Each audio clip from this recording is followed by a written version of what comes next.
Rebeca estava tentando dormir há 1 hora, mas não conseguia parar de pensar no casamento. Ela estava olhando para o vestido de noiva pendurado no quarto e imaginando o dia do casamento. O nome do noivo era Flávio, ele tinha 30 anos e trabalhava como diretor de vendas de uma grande empresa. E Rebeca era sua secretária. 1 mês e meio se passou desde que Flávio a pediu em casamento. Mas a jovem se lembrava nos mínimos detalhes de como Flávio lhe dera o anel, como seus lábios tremeram quando ele pronunciou as palavras mais importantes de sua vida. Memórias piscavam em sua cabeça e a mantinham acordada. Pela manhã ela e Flávio iriam resolver algumas questões sobre o casamento. Já eram 2 horas e ela precisava dormir com urgência para acordar cedo. Depois de girar um pouco mais na cama, a mulher decidiu aproveitar o tempo de maneira útil e ir imediatamente para o amado. Ela se vestiu, saiu de seu apartamento e dirigiu pela cidade noturna. Em 20 minutos, ela abriu o apartamento do noivo com a chave.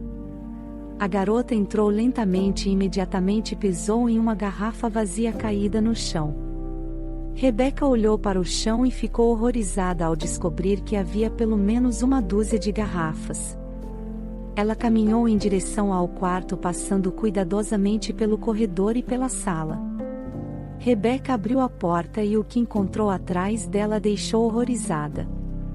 Flávio estava dormindo na cama, e a mulher ruiva estava dormindo ao lado dele. Rebeca gritou de raiva e jogou travesseiros sobre o casal adormecido. A mulher gritou de susto, pegou suas coisas e saiu da sala. Flávio se desculpou confusamente dizendo que não sabia como isso aconteceu.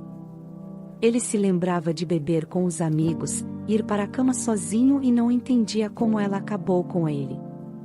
Rebeca balançou a cabeça com escrúpulos e saiu rapidamente do apartamento. Ela não ia ouvir mais nenhuma de suas desculpas patéticas. Flávio queria alcançá-la, mas na pressa ele pisou em uma garrafa caída no chão e caiu, batendo a cabeça na cabeceira da cama. O homem amaldiçoou baixinho e deitou-se na cama. Rebeca saiu correndo para a rua e chorou amargamente. As lágrimas arderam em seus olhos, mas ela nem tentou contê-las. Depois de se acalmar um pouco, ela enxugou o rosto com um lenço e caminhou lentamente pela calçada, pensando no que havia acontecido. Depois de caminhar algumas ruas, ela finalmente decidiu voltar para casa. Mas naquele momento 3 homens saíram da esquina da casa vizinha e se dirigiram para Rebeca. Não havia uma alma viva na rua e Rebeca estava assustada. Quando eles se aproximaram, olharam para ela avidamente, perguntando como uma garota tão bonita poderia estar sozinha naquele momento. Rebeca tentou fugir deles, mas o líder a agarrou pelos ombros e sussurrou ameaçadoramente que ela deveria ser mais legal com eles.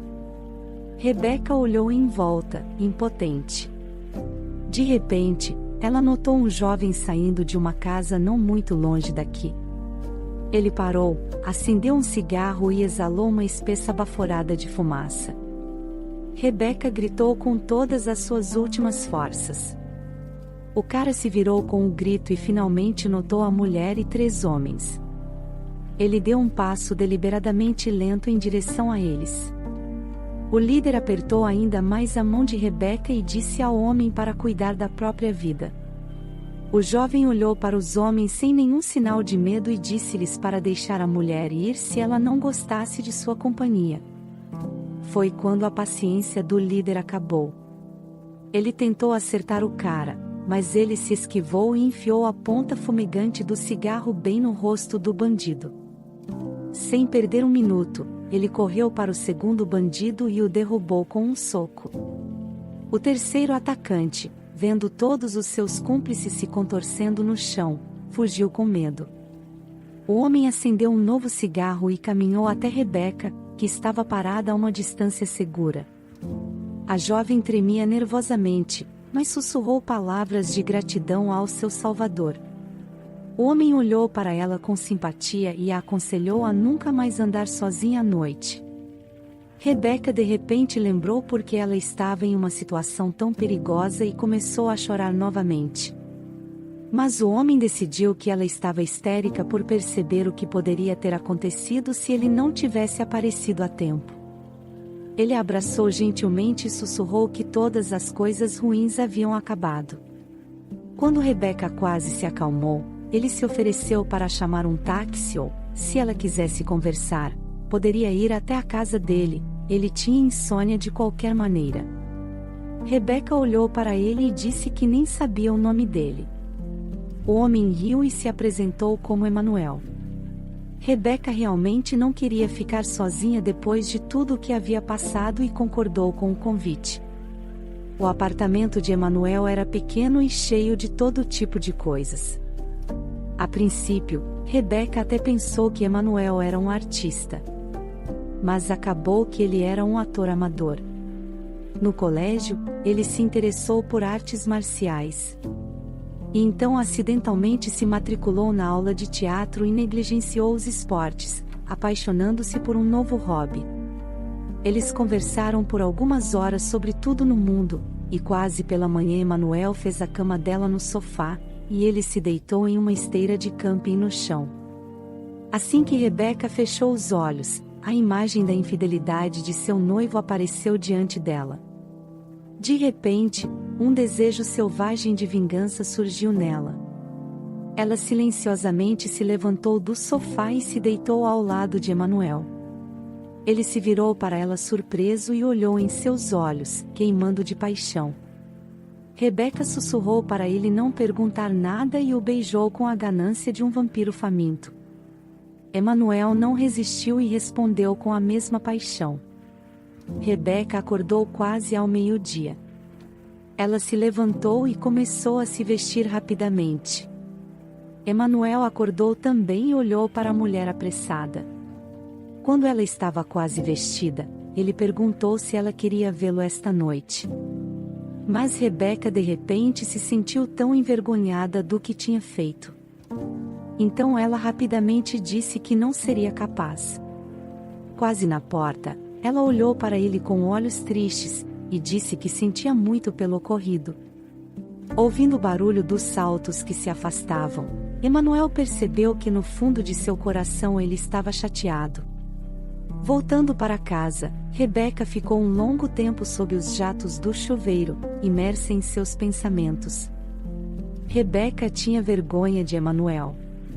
Ele a salvou e protegeu, e ela o usou para a vingança.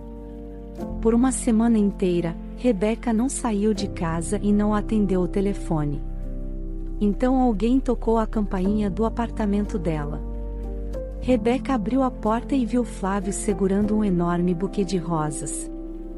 Ela queria fechar a porta na frente dele, mas ele segurou a porta com a ponta do sapato e se espremeu para entrar no apartamento. Flávio disse que era muito culpado e implorou que ela o perdoasse.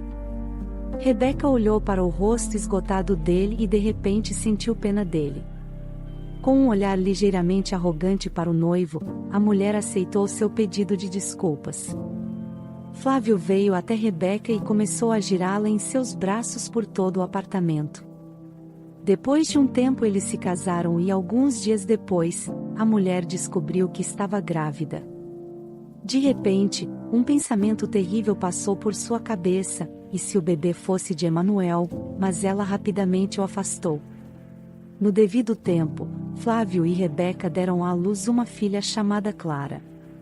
A menina era um bebê silencioso com um olhar incrivelmente triste. Ela quase nunca chorava e apenas olhava para o novo mundo com seus grandes olhos cinzentos. Flávio até se preocupou com isso, pois segundo sua mãe, ele chorava constantemente quando bebê. Além disso, não ficou claro por que a menina tem olhos tão cinzentos. Um dia, Rebeca estava passeando com o carrinho quando acidentalmente encontrou Emanuel. Ele estava sentado em um banco no parque lendo um livro.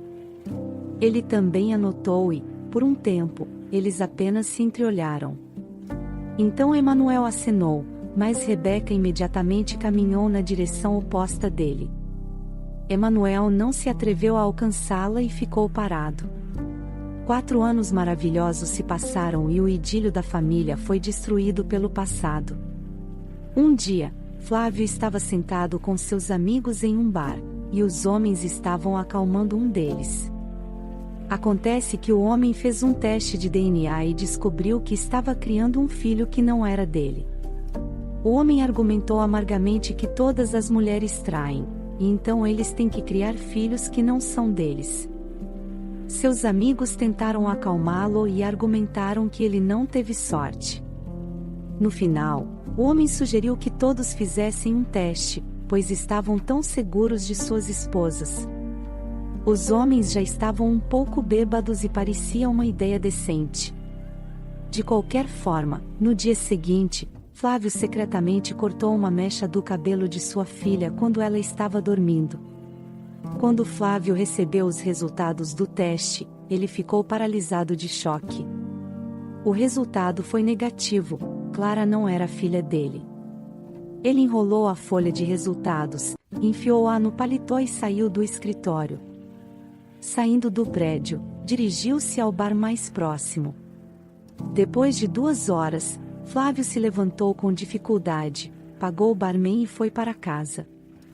Ao entrar na casa, o homem gritou em voz alta para sua esposa. Ela entrou assustada na sala e olhou para o marido bêbado.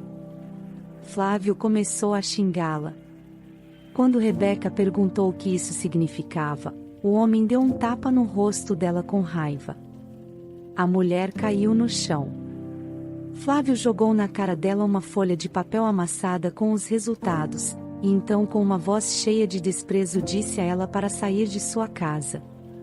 Depois disso, ele foi cambaleando para o quarto. Rebeca se conteve para não chorar, pegou sua mala e foi arrumar suas coisas. Antes de sair, a mulher deu uma olhada no apartamento e saiu, deixando as chaves sobre a mesa.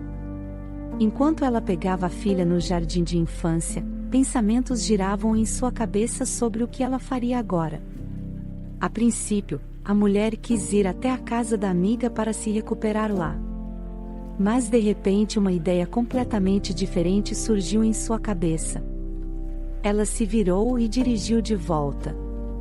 Rebeca parou na casa onde Emanuel morava. Alguns minutos depois ela já tocava a campainha do apartamento. Finalmente, a porta se abriu e Emanuel sonolento apareceu na porta. Olhando para Rebeca e a garota de grandes olhos cinzentos, ele silenciosamente os deixou entrar.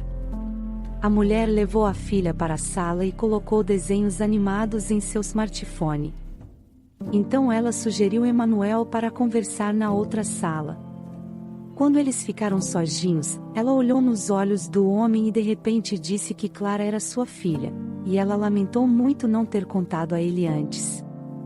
Sem interromper, Emanuel ouviu a história de Rebeca sobre tudo o que aconteceu depois da noite. Depois de contar tudo a ele, Rebeca esperou por uma reação. "Vou embora amanhã", Emanuel disse de repente. Rebeca olhou pela janela com dor e Emanuel continuou. "Acontece que ela teve muita sorte de tê-lo visto. Amanhã ele iria para as filmagens de uma nova série, finalmente aprovou um dos papéis principais." Olhando atentamente para Rebeca, Emanuel perguntou se ela queria ir com ele. Rebeca teve medo de acreditar no que ouviu, disse que ela iria apenas se fosse com sua filha. Depois de uma pequena pausa, ele disse que ela era sua filha, então é claro que ela iria também. Rebeca sussurrou com alívio que ela concordava. Naquele momento, um vento quente da noite encheu a sala, assim como 5 anos antes. Como era então, Emanuel gentilmente pegou Rebeca em seus braços e sussurrou que tudo ficaria bem.